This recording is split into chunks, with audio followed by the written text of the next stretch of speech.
Brigitte Lahaie, Sud Radio, le Love Conseil. Alors Vincent Hupertan, rappelons-le, oui, on peut avoir des orgasmes du côté de l'anal, et c'est pas forcément non plus le cas. Toujours est-il que les caresses anales, ça peut commencer par juste un titillement au niveau de l'arrêt des fesses, jusqu'à pourquoi pas une pénétration. En tout cas, c'est mon love conseil du jour, et pour ça, il faut écouter son corps. Si ça nous fait du bien, on continue. Si c'est un peu douloureux, c'est que c'est pas pour nous. Cela étant dit, la zone anale est une zone érogène parce qu'elle est également innervée. Donc, autre particularité de cette zone, elle est identique chez l'homme et chez la femme.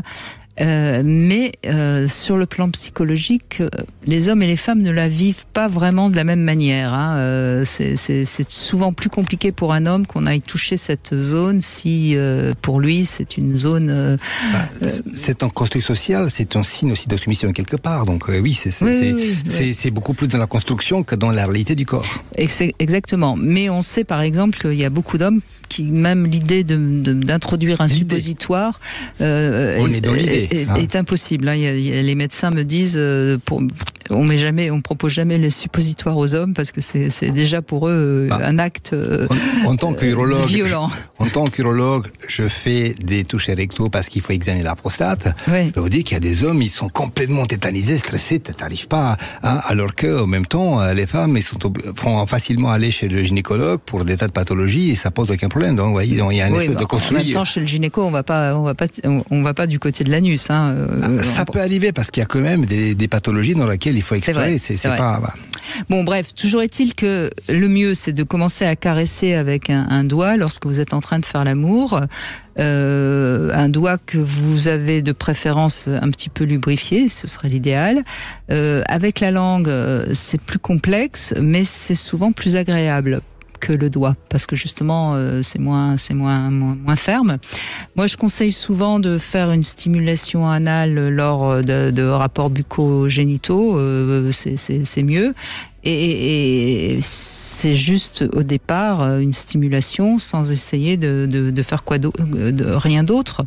Et puis sinon, le massage des fesses, voire des testicules pour les hommes, ou même des lèvres, de la vulve pour les femmes, ça permet de détendre cette zone sans avoir d'autres objectifs en particulier.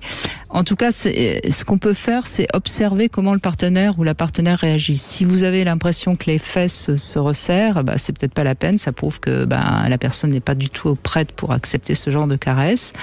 Est-ce que c'est physique, est-ce que c'est psychique, qu'importe, tant qu'on n'est pas prêt, on n'est pas prêt. Et moi, je crois que c'est toujours intéressant quand même d'aller tester.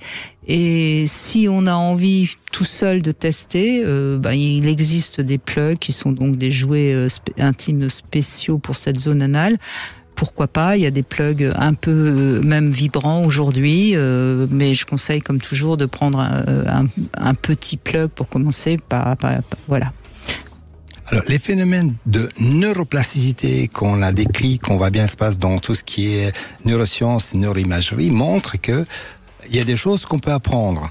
Et, rappelons-le, chaque centimètre carré du corps peut devenir, par stimulation, par répétition, par l'association d'idées, zone érogène. On a effectivement le pénis et le clitoris qui sont des zones érogènes primaires. La stimulation, de facto, de naissance, il est connecté au plaisir, mais toutes les parties du corps, le périnée, les cuisses, le bas du dos, les oreilles, toute partie du corps. Et donc, par contre, si elle est laissée de côté, si on a fait un blocage, évidemment, ça ne peut pas aboutir parce que du coup, il y a un a priori négatif à ces stimulations du corps.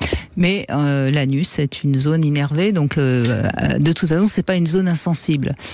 Absolument. Mais en fait, tout le corps qui est innervé, donc pratiquement tout le corps peut devenir aussi bien les orteils aussi. Oui, bien sûr, mais enfin, il y a des zones plus sensibles que d'autres en règle générale, encore une fois. Mais c'est plus l'idée. On sait que les creux, par exemple, du genou, du coude, sont plus sensibles que le bras ou la jambe. Voilà.